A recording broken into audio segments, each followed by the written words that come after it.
Hey, Shalom. First off, I want to start up by saying all praises, honor, and glory is due unto Yahweh, Ba'ashem, Yahweh Shai. Ba'ashem, Rakakadash, just all praises to the world calls God, whose true name in the Hebrew is Yahweh.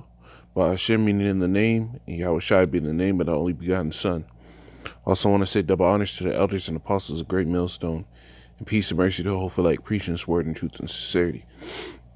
As you see on the screen, this is a premiere from Global News.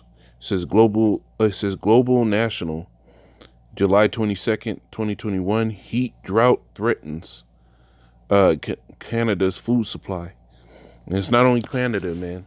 Here it is. You have a greater majority of the country is what? On fire. You know, the western half of the country is on fire. The eastern half is drowning in water right now. And this is all going into that blasting and mildew. I'm going to get them scriptures too, man. Because what the Lord is doing, he's setting up a way for a famine. You know, whether or not it be this devil with his heart program, because I saw a video earlier today. Give me 1 second. And for y'all that think this is science fiction, Esau, you know, the scriptures tell you he's the prince of the power of the air. This devil has been given the know-how to do these things. Now, here it is. It says, creating superstorms, ... Dubai makes its own fake enhanced rain to beat extreme 122 Fahrenheit heat. Controlling climate? You see? It says the United Arab Emirates is creating its own rain, causing drones that fly into clouds and unleash electrical charges that beat the sweltering 122 degrees Fahrenheit, 50 degrees Celsius heat. The rain is formed using drone technology that gives clouds an electrical shock to cajole them into clumping together and producing precipitation. The UAE is one of the most arid countries on earth, and it hopes the technique could help to increase the mirage annual rainfall. The meager annual rainfall. You see? Now here it is. You see that they're able to do this shit, man. You see that they're able to do this shit. Now here it is. You got half the country on fire and half of it drowning in the Americas, and they're using all this as a means to say climate control is out of hand and whatnot, right?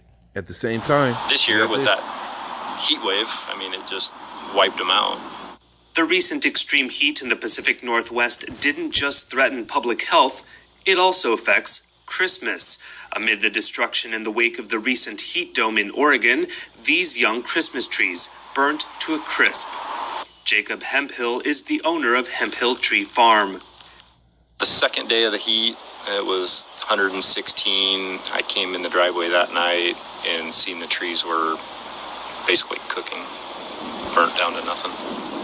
Hemphill estimates he lost over $100,000 worth of Christmas trees at his farm in Oregon City as a result of the recent heat dome event, which saw temperatures of 115 degrees in some parts of the Portland metro area.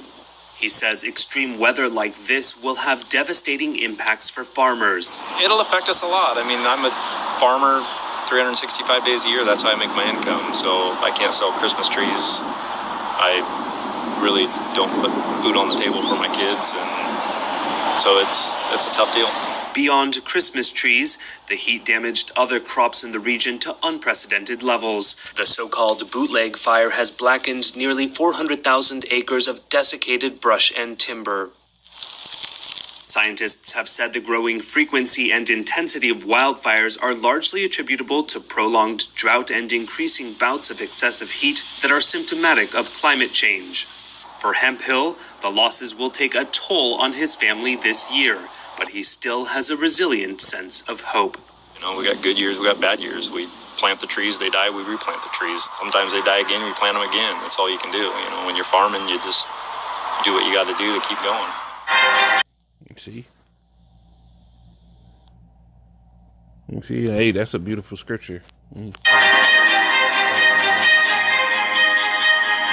says, therefore, even Wisdom of Solomon 14:11. It says, therefore, even upon the idols of the Gentiles shall be a visitation, going into them Christmas trees, right? But really, what I wanted to go into is that blasting that mildew, man. The Lord is setting the stage.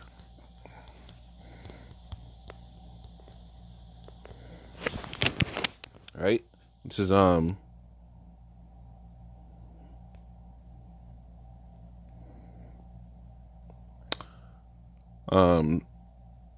I'll go right here. This is Deuteronomy 28:22. And it says, and Yahweh will smite thee with a consumption and with a fever and with inflammation and with extreme burning and with sword and with blasting and with mildew shall pursue thee unto thou perish. And this is going, that's in the curses. Now, what does it say? These curses shall fall upon thy enemies, right? You see, this is what the Lord is cooking up.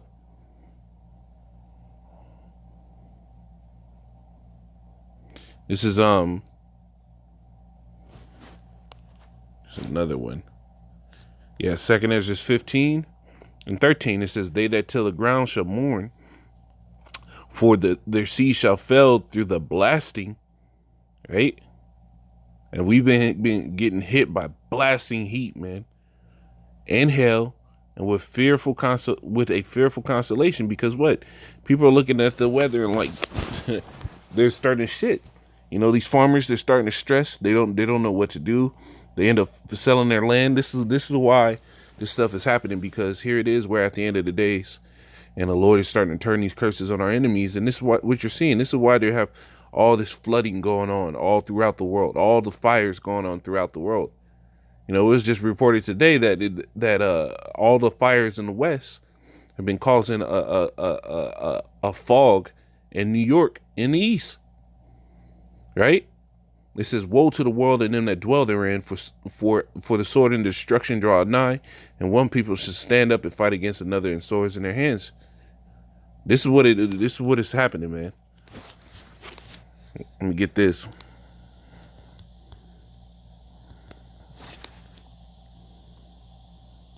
I said this.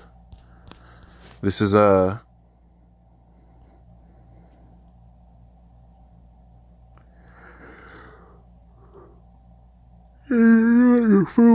man.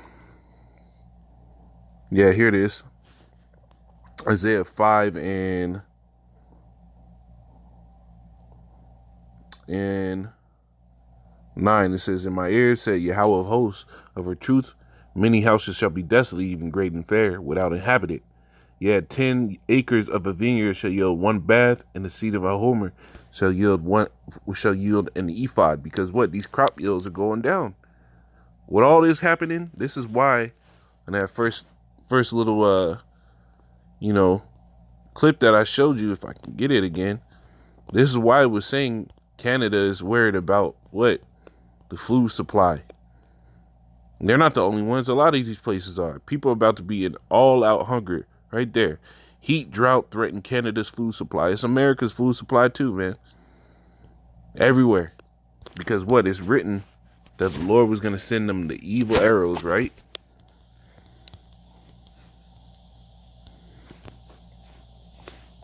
Ezekiel 5 and 16, it says, when I shall send upon them the evil arrows of famine, which shall be for their destruction, and it says, in which I will send to destroy you, and I will increase the famine upon you, and will break your staff of bread. You see, the whole state and the whole staff of bread is being broken.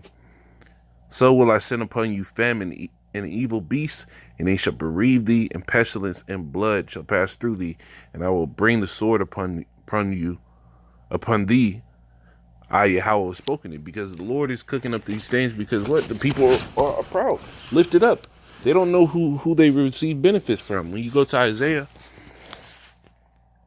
right? Isaiah, the scriptures talk about perplexity. So if you people want to sit here and say the New Testament doesn't talk about that, the New Testament talks about famine.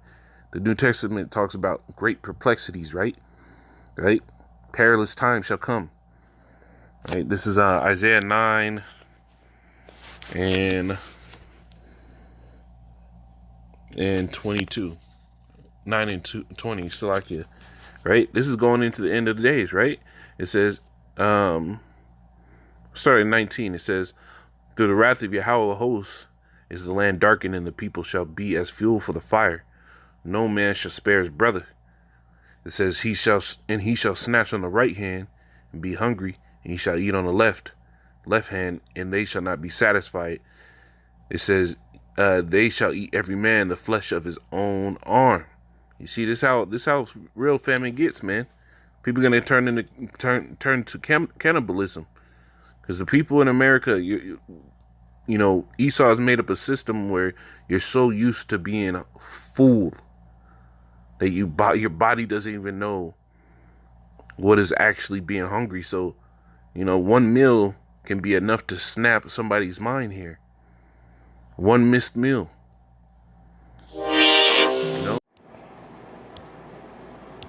You know, so like I was saying, man, that famine is going to be something real. People are going to be put in position to where they're going to want to get towards cannibalism. You know, the scriptures speak of these things.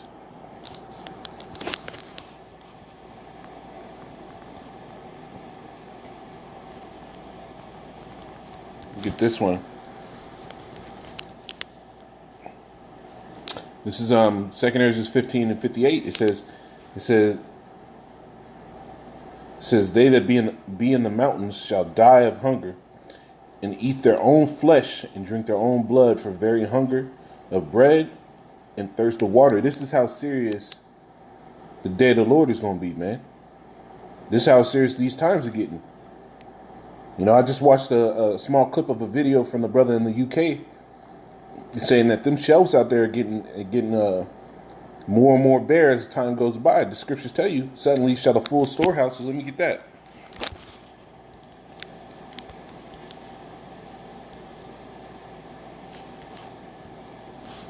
Second Ezra 6 and 22. It says, and suddenly shall the sown places appear unsown.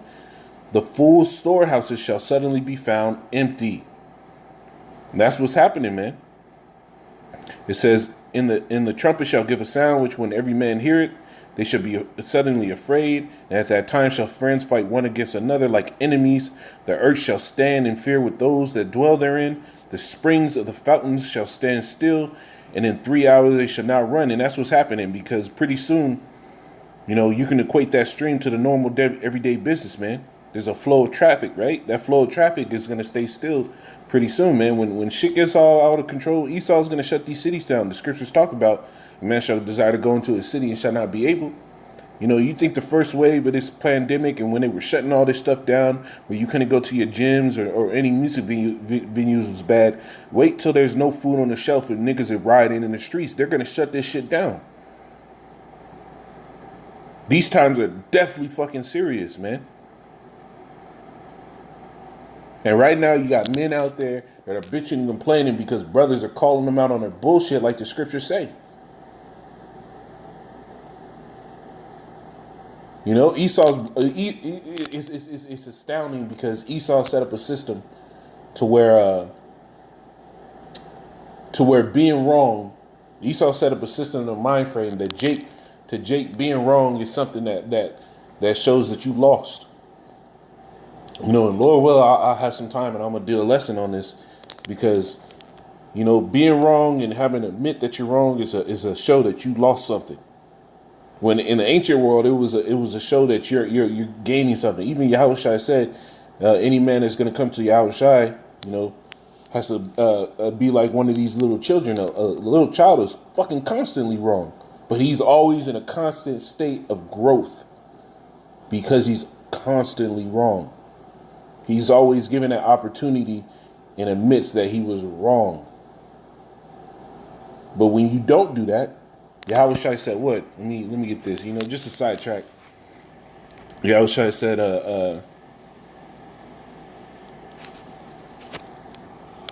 man, I couldn't find the scripture. There's a scripture where it said Yahweh Shai told him, because you say you are wise, then you're with fault. Basically, it's basically saying the scripture goes something like you because they said they are wise. The Lord didn't come to them, but the Lord came to the ones that were unwise, basically. Because people in the world have been taught that a loss in saying you're wrong it shows that you're not on the level. Really, a man that can admit that he's wrong can be placed on a level. So now you have men out here that can admit that, and what?